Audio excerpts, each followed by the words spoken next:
días.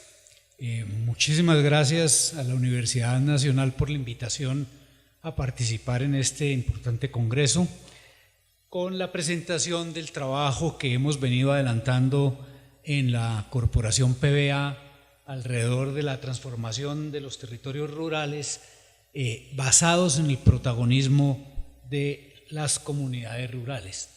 En las otras salas, dos productores que han participado en estos procesos con la corporación hicieron sus presentaciones el día de ayer.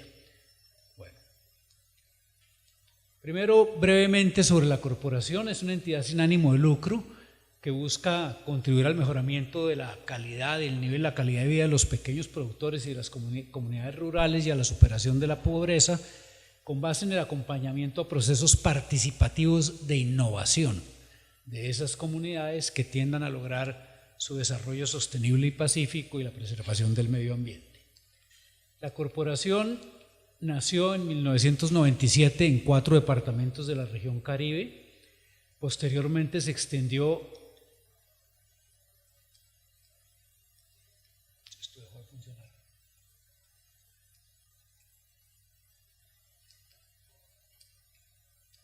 Ya, se extendió a los otros 3 y a la zona andina.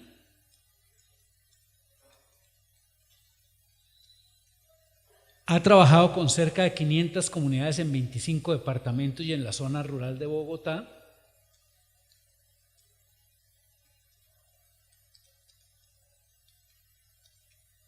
Y lidera un consorcio andino de innovación que ha trabajado en 5 países: Venezuela, Ecuador, Perú y Bolivia, además de Colombia. La corporación desarrolló de manera participativa con las comunidades con las que ha trabajado una estrategia metodológica de acompañamiento a esas comunidades que la llamamos innovación rural participativa. Y es un proceso gradual que busca el empoderamiento y el desarrollo de capacidades técnicas, productivas y empresariales de los pequeños productores rurales. Va de lo comunitario a lo territorial en 3 etapas. Una primera etapa que es comunidades construyendo, iniciando sus rutas de innovación. Una segunda que es comunidades en consolidación y crecimiento. La tercera, comunidades incidiendo en el desarrollo territorial y de sus cadenas productivas. Voy a mostrar brevemente qué se hace en cada etapa para luego poner unos ejemplos que permiten ilustrar mejor cómo es que se desarrolla este proceso. Es un proceso normal que comienza de lo pequeño, lo incipiente, hasta llegar pues a una incidencia en el territorio y en las cadenas productivas. Tiene toda la razón. En primer lugar, la comunidad se diagnostica. Ella se diagnostica. Nosotros utilizamos 2 herramientas para esto: el diagnóstico rural participativo, que no nos lo inventamos nosotros, pues lo conoce mucha gente, y una cosa que sí fue un desarrollo propio nuestro que se llaman las señales de progreso, basado en metodologías de planificación, seguimiento y evaluación participativo, y que permite a las comunidades ellas mismas diagnosticarse. Vamos a ver para qué se van a diagnosticar y posteriormente estar haciendo seguimiento y evaluación de su proceso. Una vez se diagnostica, con base en ese diagnóstico, la comunidad construye su ruta de innovación, que es básicamente el plan de acción que debe seguir para superar los principales problemas que detecta que tiene en la parte organizativa, en la parte de empoderamiento y desarrollo de capacidades, en la parte tecnológica y en la parte empresarial. Y con ellos construimos el plan de acompañamiento para esa ruta de innovación en que necesitan que la corporación y sus entidades aliadas la acompañen. Y en esta primera etapa, si encontramos que es una comunidad incipiente que debe comenzar desde la primera etapa, obviamente si en el diagnóstico vemos que está más avanzada, pues pasamos a la etapa 2 o a la etapa 3, pero si es esta parte incipiente, comenzamos a trabajar con ellos en los siguientes temas. Primero, en un tema que para nosotros es central, que es el tema del crecimiento personal y fortalecimiento de valores. Normalmente este es un tema que no se trabaja en los procesos de innovación vinculados a la generación de ingresos, pero que es central. Las comunidades rurales tienen su autoestima disminuida, digamos, golpeada por el menosprecio que han sufrido tradicionalmente. Siempre se ha considerado en los habitantes urbanos, que las comunidades rurales son ignorantes, son toda clase de epítetos contra las comunidades rurales, cosas que no son ciertas, pero ese es el imaginario y eso obviamente ha afectado la autoestima de las comunidades rurales en toda América Latina. Pero en Colombia es peor porque además de eso, en el conflicto han sufrido el despojo, la violación, la violencia, es decir, todo tipo de violencia contra ellos que ha hecho que se resienta más su autoestima. Entonces, y una comunidad sin autoestima es imposible que lidere su propio proceso de desarrollo. Si queremos que desarrolle capacidades y que pueda liderar sus procesos de desarrollo, tiene que creer en sus conocimientos, tiene que creer en sus capacidades. Entonces comenzamos a trabajar esa parte y fortalecer una serie de valores fundamentales para el bien común. Y digo fortalecer porque las comunidades rurales han tenido estos valores que de una u otra manera el desarrollo económico y la violencia se los ha venido refundiendo. Luego trabajamos en la creación de una organización informal. Nosotros de ninguna manera precipitamos el proceso organizativo. Las comunidades son las que van marcando el ritmo y que se crea una organización informal que simplemente permita adelantar el trabajo con ellas. Y comenzamos a preparar los procesos de investigación participativa. Con base en el diagnóstico que se ha hecho, se han identificado cuáles son los problemas centrales que se quieren abordar y con ellos mismos diseñamos los experimentos. Todos los experimentos, los formatos, todas estas cosas se diseñan con ellos. Aquí está el profesor Gustavo Buitrago, quien ha participado con nosotros como aliado en numerosos procesos de estos y conoce cómo ha sido el trabajo. Y lo que hacemos es que todo el proceso es altamente participativo. La investigación la hacen realmente las comunidades y los investigadores de la corporación o de sus entidades aliadas simplemente acompañan el proceso, son unos facilitadores que acompañan el proceso y ayudan a que toda la experimentación que las comunidades hacen y que han hecho siempre, darle, digamos, una base mucho más sistemática. Y comenzamos también a que identifiquen negocios comunes y a promover buenos hábitos empresariales, porque también hay malos hábitos empresariales. Entonces, a promover buenos hábitos empresariales y de esta manera comenzamos a trabajar en las 4 áreas o metodologías que trabajamos, que es la de empoderamiento, la organizativa, la de mejoramiento tecnológico participativo y la empresarial. En la segunda etapa, comunidades en consolidación y crecimiento, las comunidades se apropian de sus procesos y aprenden a liderarlos. Entonces trabajamos con ellos en que aprendan a formular, gestionar y ejecutar iniciativas propias.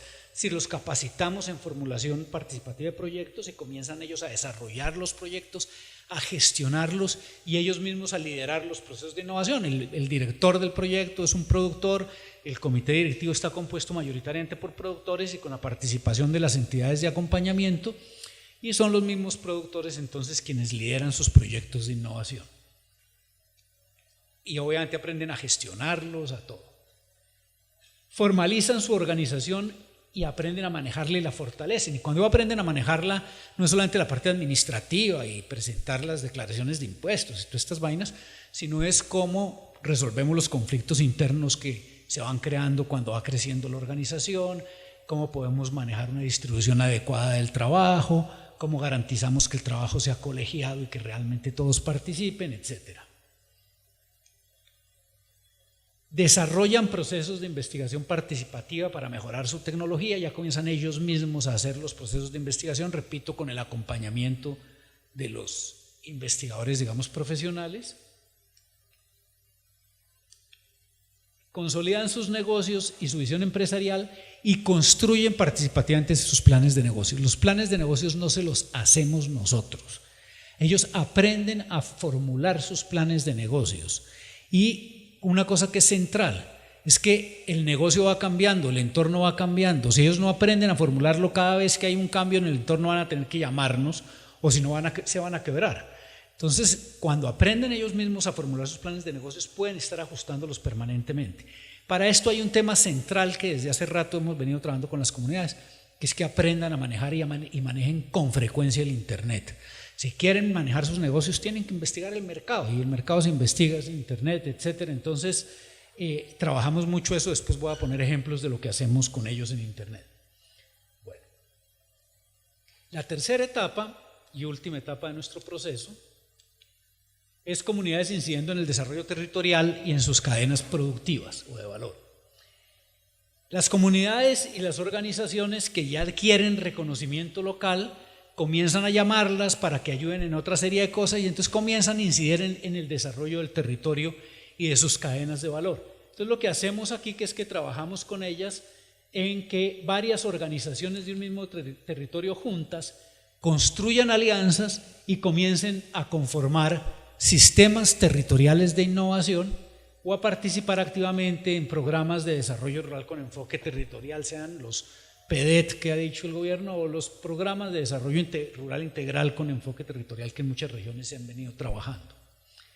Participan en redes de aprendizaje e innovación. De nuevo, aquí es clave el tema de que manejen el Internet y que puedan entrar a estas redes a participar, a discutir, a mostrar sus avances, etcétera. Multiplican sus conocimientos y escalan sus resultados tecnológicos y sus negocios. Y aquí hay un tema fundamental, que es que creamos equipos de productores multiplicadores. Los productores que más se han destacado en su comunidad, la comunidad los elige para que los capacitemos como multiplicadores. Esos productores son capacitados en todas las metodologías, aprenden a manejar los manuales que tenemos, las cajas de herramientas, muy bien, todo esto, y comienzan ellos mismos a acompañar procesos de innovación y desarrollo en comunidades en otras partes. Han ido a otros departamentos y han ido a otros países también a hacer y a liderar procesos de este estilo. Y participan e inciden en sus cadenas de valor. Esas básicamente son las 3 etapas de la metodología. A lo largo de las 3 etapas, esas señales de progreso que mencioné y que inicialmente les permitieron formular su ruta de innovación, se vuelven a aplicar periódicamente, más o menos cada año, para ver cómo han avanzado, dónde tienen problemas, qué ajustes deben hacer a su ruta de innovación y cómo continúan el trabajo hacia adelante. Todo esto es un proceso que lo hacen ellos con facilitación nuestra. Nosotros solamente somos facilitadores de esos procesos.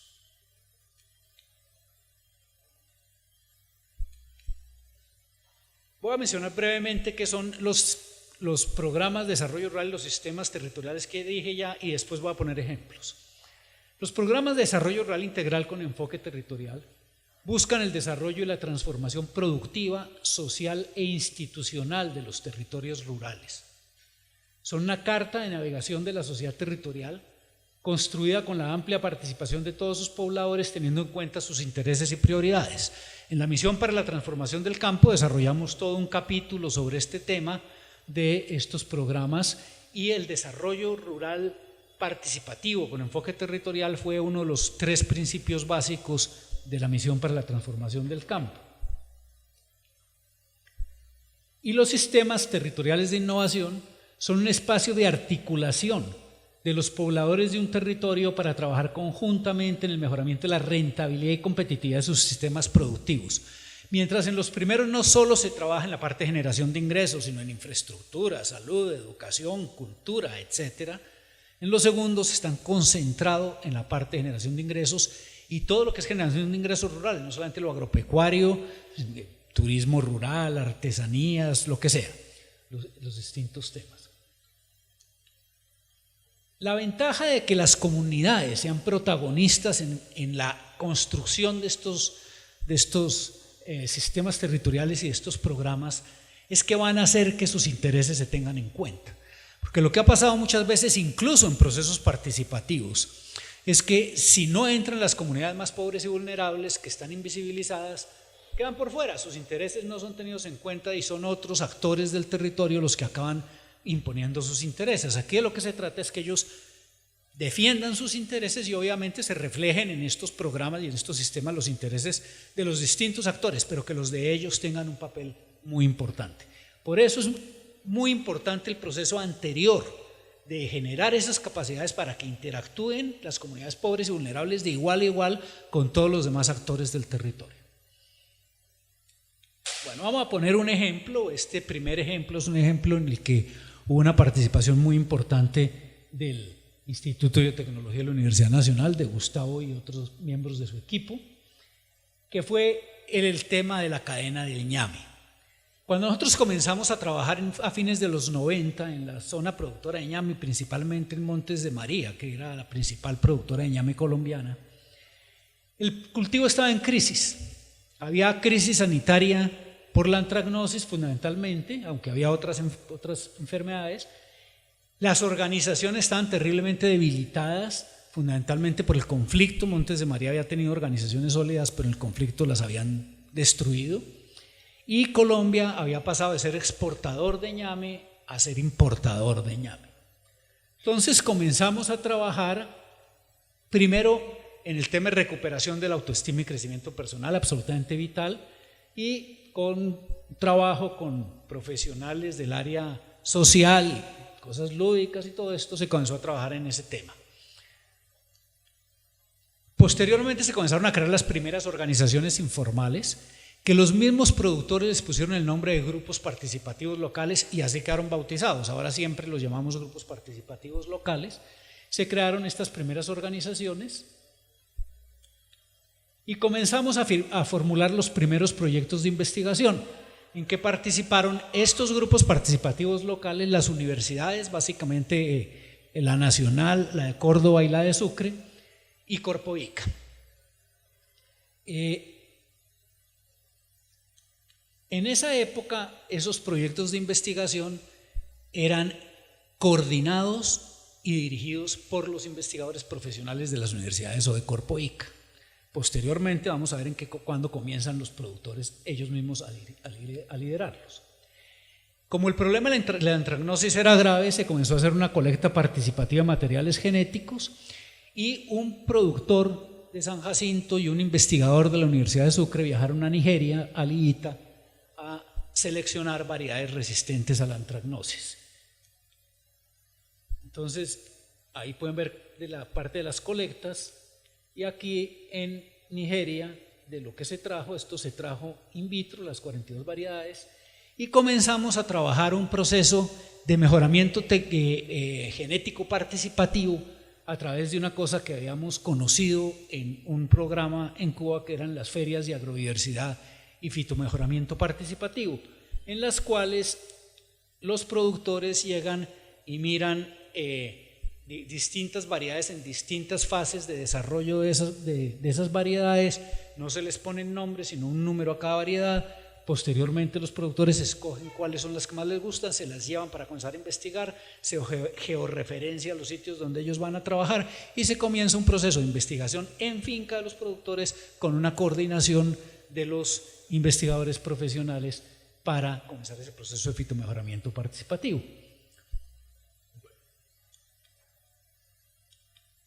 Se conformaron legalmente las primeras asociaciones de productores, que eran grupos participativos locales. Hicimos capacitación en formulación participativa de proyectos e hicimos una alianza con el Fondo para la Acción Ambiental y la Niñez, que tenía unos recursos de cambio de deuda externa por medio ambiente con el gobierno de Estados Unidos.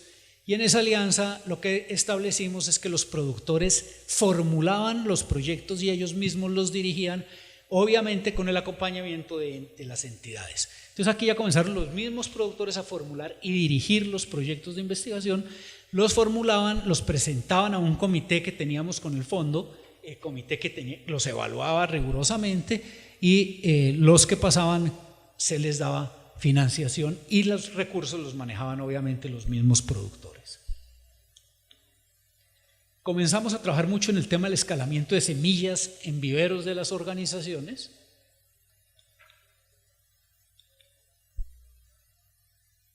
Los productores, varios de los grupos de productores eran desplazados, por ejemplo el de San Jacinto, quiero poner ese ejemplo, pero hay varios más.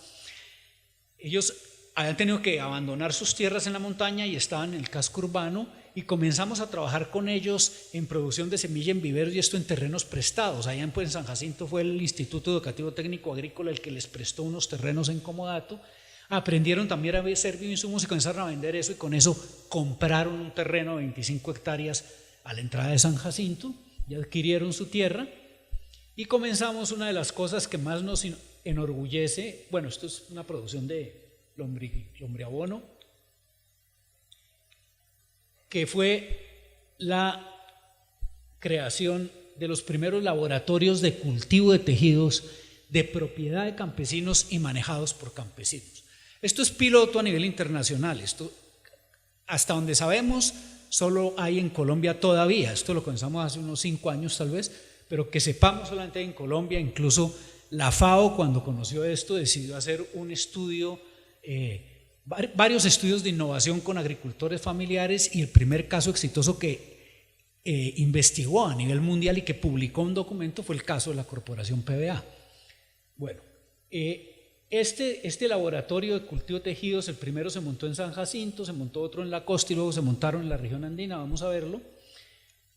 Es manejado totalmente por los campesinos. Esta es una campesina de San Jacinto trabajando en una cámara de flujo laminar que no fue comprada, sino fue diseñada con ellos y construida con ellos, y costó la quinta parte de lo que costaba la comercial, y cumple perfectamente el objetivo, la cámara de flujo laminar, y está trabajando en semilla de ñame. Trabajan ñame, yuca y otros cultivos. Es el grupo de productoras que manejan ese laboratorio. Aquí están en una interventoría que les hizo el Ministerio de Agricultura, porque esto fue financiado con una convocatoria del Ministerio de Agricultura, una convocatoria que hizo el Ministerio de Agricultura. Bueno, así como se trabajó, además de este tema, comenzamos a trabajar también en el desarrollo de tecnologías para el diagnóstico de enfermedades virales que le permitieran a los campesinos muy rápidamente identificar qué problema tenían sus cultivos y avisar a los investigadores profesionales, y comenzar conjuntamente las organizaciones y los investigadores a atacar desde el principio la enfermedad, o a tratar desde el principio la enfermedad o el problema que tuvieran las plantas. Se han hecho otra cantidad de cosas de mejoramiento tecnológico. Voy a mencionar algunas de las que se han hecho con ellos. El establecimiento de semilleros en ñame espino, cosa que no se utilizaba en la región. El aumento de la densidad de siembra de 5.000 hectáreas hasta 31.500 matas por hectárea. El uso de espaldera y tutorado, la aplicación de hongos antagónicos, el proceso de capado de ñame, el manejo de la cosecha y poscosecha y la clasificación del ñame para la exportación.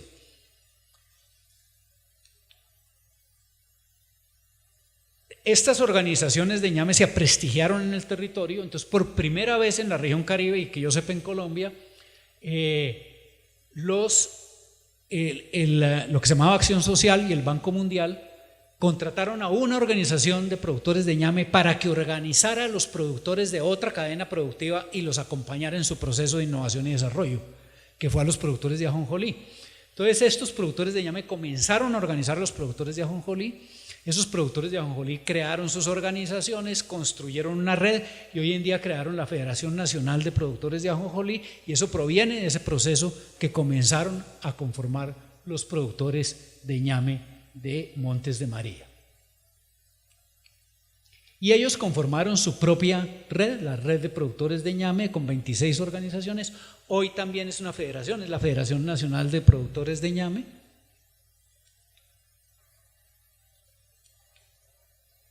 Y comenzamos a fortalecer toda la estrategia de multiplicadores. Entonces ha habido multiplicadores que han ido a otros países andinos, que han ido incluso a Guatemala, a Cuba, a distintos países, que han acompañado a programas de desarrollo y paz, a otras etnias. Pero uno de los casos más interesantes que me gusta contar es el caso de los laboratorios de cultivo de tejidos.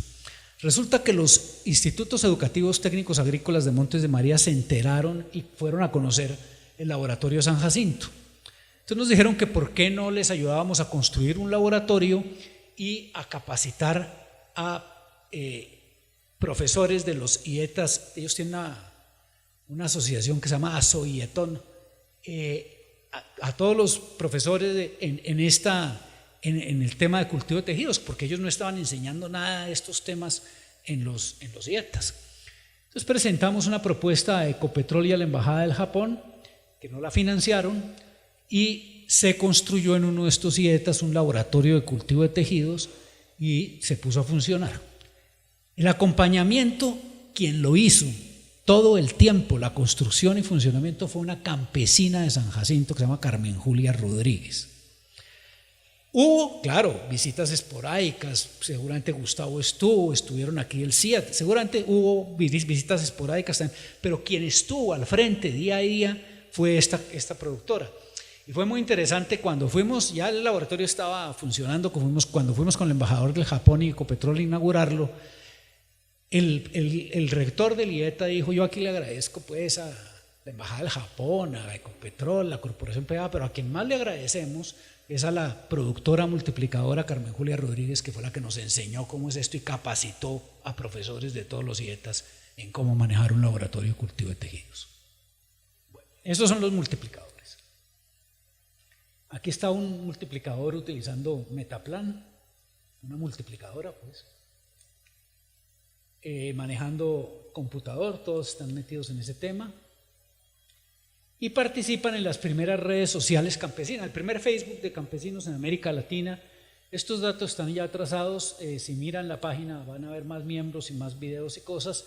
Básicamente, esta es la página y básicamente lo que hemos hecho es que los productores aprendan a escribir a todo esto, pero sobre todo que aprendan a hacer videos.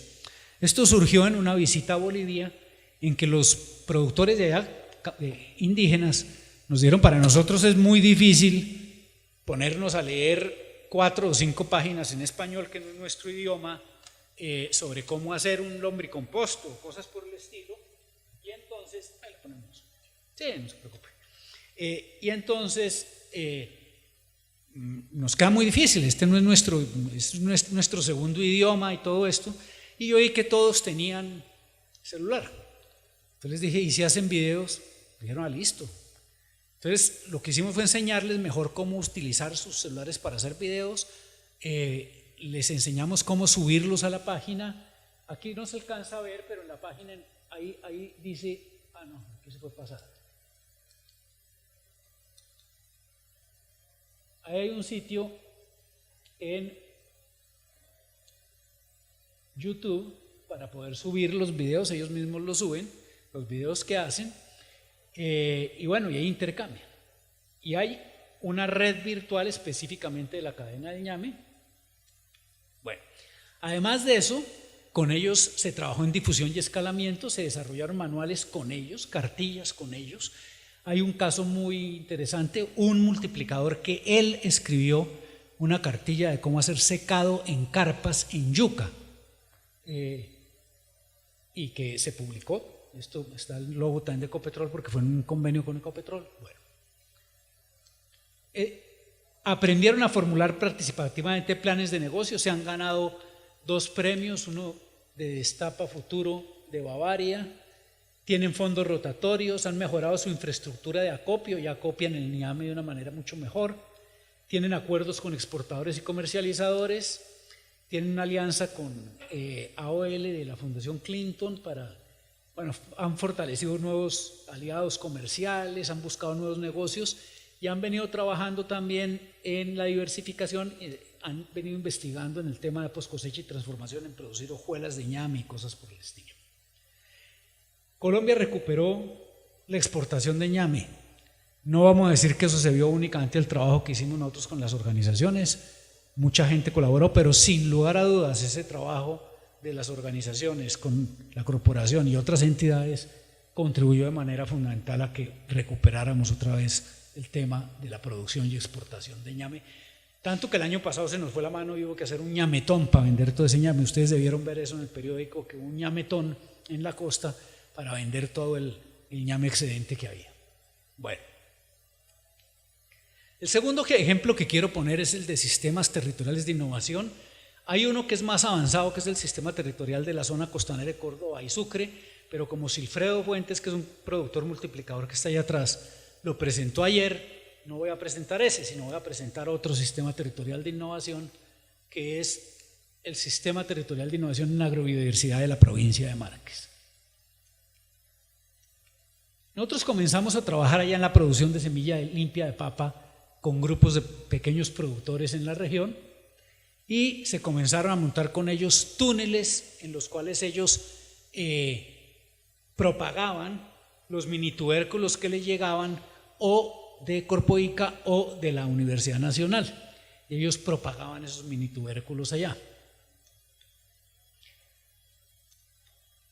Comenzamos a trabajar en el mejoramiento de la productividad de los suelos con abonos verdes y rotación de cultivos. Esos son suelos que son papa, es decir, cosecha tras cosecha de papa y están muy acabados. Entonces se comenzó a trabajar en ese tema de abonos verdes y rotación de cultivos. En identificación, caracterización, escalamiento y utilización de bioinsumos. Se construyeron plantas de bioinsumos. Esta, por ejemplo, es una planta que se construyó en un proyecto que se hizo con Proimpa de Bolivia y con el Centro Internacional de la Papa. Se comenzó a trabajar en manejo integrado de plagas usando trampeos y controladores biológicos. Y comenzamos a trabajar en un tema fundamental, que era diversificar la producción. Que no fuera únicamente papa, sino que otras cosas que tenían en la región las trabajaran y las potenciaran. Entonces comenzamos a trabajar en recolección y manejo de bancos de conservación in situ de arracacha, frijol, quinoa, uchúa, tubérculos andinos y papas nativas.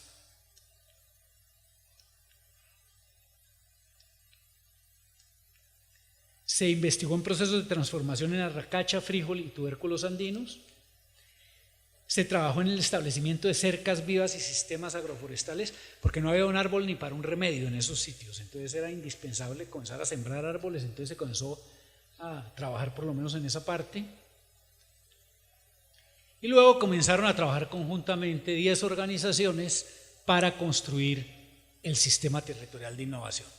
Lo primero fue que establecieron una visión conjunta del territorio entre ellas. Hicieron un mapeo de actores, esos son los productores haciendo su mapeo de actores. Identificaron las áreas de trabajo con los distintos actores. Definieron las actividades a realizar con los diferentes actores.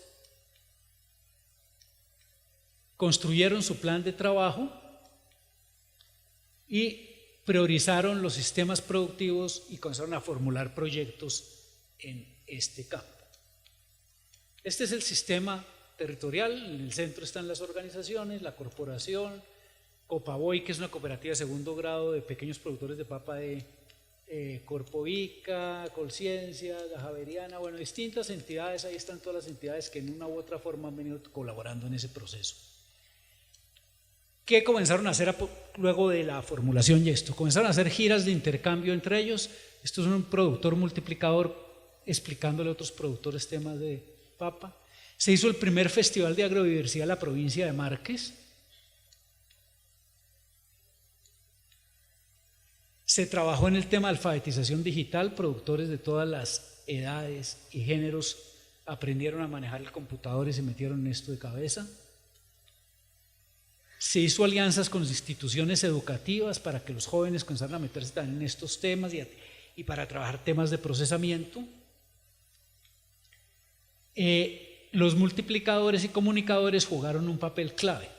Este es un multiplicador, usted ve que dice ahí somos multiplicadores, Corporación PBA. Y esto es muy interesante, la feria de agrobiodiversidad la transmitieron en vivo y en directo los campesinos, las campesinas principalmente, comunicadoras. Eso fue muy interesante porque yo estaba en Bolivia en una reunión con los directivos de Proimpa y comenzaron a entrarme mensajes al celular y dije, pero si la feria está comenzando.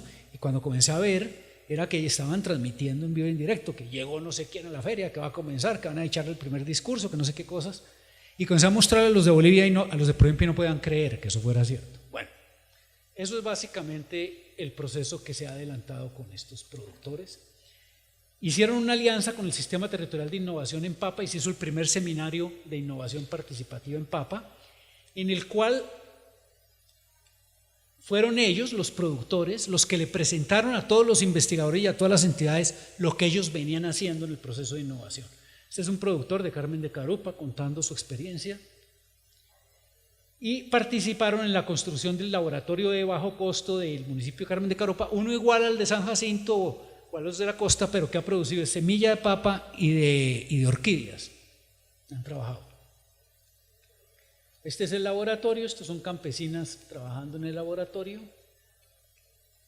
Bueno, y este ya es el túnel de propagación.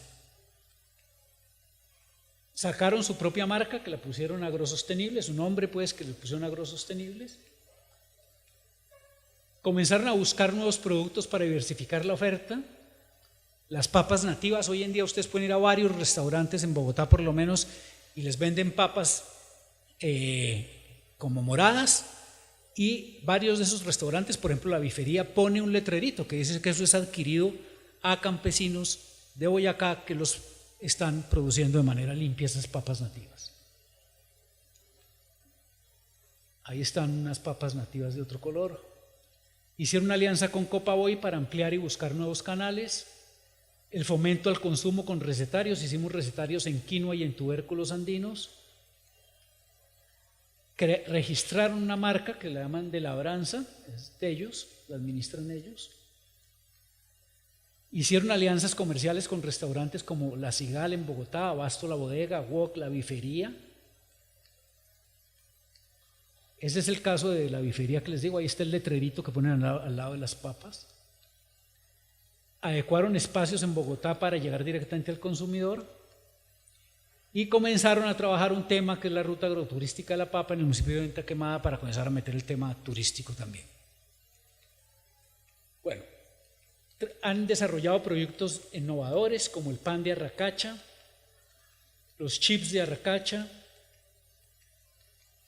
los pastelillos de quinoa, etc. El último ejemplo, ya para terminar, es el de construcción de programas de desarrollo rural con enfoque territorial.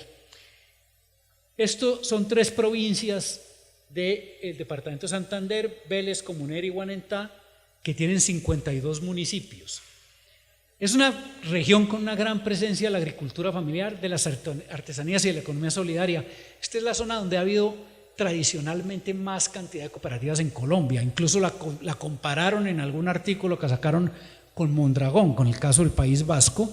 Le dijeron que era el Mondragón colombiano, porque es la que registra a nivel nacional la mayor cantidad de gente vinculada a procesos cooperativos y de economía solidaria. Esto es una cosa que viene de hace rato. Hay una fuerte tradición de asociatividad, como estaba diciendo, y fue pionero en el enfoque territorial. Hace unas 5 décadas, un padre comenzó desde Cepa San Gil a trabajar con pequeños productores y con líderes y a promover este proceso de organización, y comenzaron por primera vez a hablar, yo creo que en América Latina, de identidad territorial, y le pusieron de nombre el Territorio Solidario de Santander. Tiene una visión integral ese territorio solidario: social, economía, cultura, educación, un fuerte movimiento de economía solidaria, un histórico papel de las organizaciones campesinas. El Común, no E-Común, sino El Común, nació allá hace varias décadas y existe todavía, es la organización que une a todas las organizaciones campesinas de la zona, y fueron constructores de paz, hicieron acciones masivas contra el conflicto armado que redujeron la violencia en el territorio. De todas maneras, el conflicto armado golpeó fuertemente al territorio y este movimiento se había venido abajo. Estaban las bases, estaba todo, pero se había venido abajo. Entonces comenzamos a trabajar en la recuperación de este proceso, formulando programas de desarrollo rural con enfoque territorial. Lo primero que se hizo en febrero del 2016 fue una gran asamblea de las 3 provincias, en que crearon la Mesa de Integración del Territorio, pusieron de presidente al presidente del Comuna, un líder campesino que se llama Ricardo Orte Becerra. Se conformaron mesas provinciales y se comenzó a promover la formulación de un PEDRIET en cada provincia, y se invitó a todos los actores y se logró una amplia participación de organizaciones de productores, comunitarias, la sociedad civil, la iglesia, las autoridades municipales, la gobernación. En la provincia de Vélez se hicieron asambleas municipales y asambleas provinciales para el diagnóstico, la construcción de la visión común y de las líneas estratégicas. Más de 25 organizaciones comunitarias participaron. Los alcaldes, que tienen una asociación de municipios, fueron muy activos y comprometidos con el proceso. Los concejales y personeros, la cadena de la Guayaba y otras cadenas productivas que hay en la zona, pero la de la Guayaba, que es la más importante. Se crearon comisiones temáticas que siguen activas, un comité académico con el apoyo de las universidades. y redes de comunicación comunitaria. Ya tienen Resander, que es las redes de emisoras comunitarias, que es muy fuerte. En las provincias de Guanentá y Comunera se hizo más o menos el mismo proceso, mesas provinciales, asambleas subprovinciales. Aquí no se puede hacer asambleas municipio por municipio, pero sí subprovinciales. Organizaciones participando, la mesa de mujeres, el común, los acueductos comunitarios, que son muy fuertes en esta zona, Resander, CEPA, San Gil, los jóvenes, mucha participación de jóvenes, las universidades, ahí incluso hay una universidad cooperativa que fue producto de todo ese proceso cooperativo viejo que comenté. Aquí no hubo tanta participación de las autoridades municipales, participaron pero no tanto. ¿Cuáles fueron los principales resultados? Las 3 provincias ya cuentan con sus documentos completamente formulados de manera participativa. Los formularon, luego los presentaron nuevamente a que la gente los volviera a discutir, los volvieron a discutir y ya quedaron aprobados esos documentos. La provincia de Vélez formuló participativamente 5 proyectos de dimensión territorial, las de Guanentá y Comunera 13, y el proceso territorial se reanimó. Los pobladores continúan trabajando juntos en pro de hacer realidad su visión común de territorio. Han estado ahora en un proceso de discusión con el Estado diciendo ¿por qué a nosotros no nos dan ninguna prioridad? Y la única prioridad son para 170 municipios que decidieron que eran los 170 municipios en que hubo violencia, cuando la violencia, el conflicto estuvo en todo el país y ellos también fueron unas víctimas de la violencia. Entonces están diciendo ¿por qué a nosotros no nos van a priorizar también y a dar recursos? Y están en un proceso de gestión para poder poner en práctica todo esto. Bueno, con esto termino la presentación, digamos, de lo que hemos venido trabajando. Creo que la característica central de este tema es que el protagonismo lo tienen las comunidades rurales y ellas mismas son las que en un proceso gradual llegan a liderar todo su proceso. Ellos presentan su proceso, ellos hacen su gestión y nosotros somos unos facilitadores. A veces nos llaman y nos contratan para alguna cosa. Muchas gracias.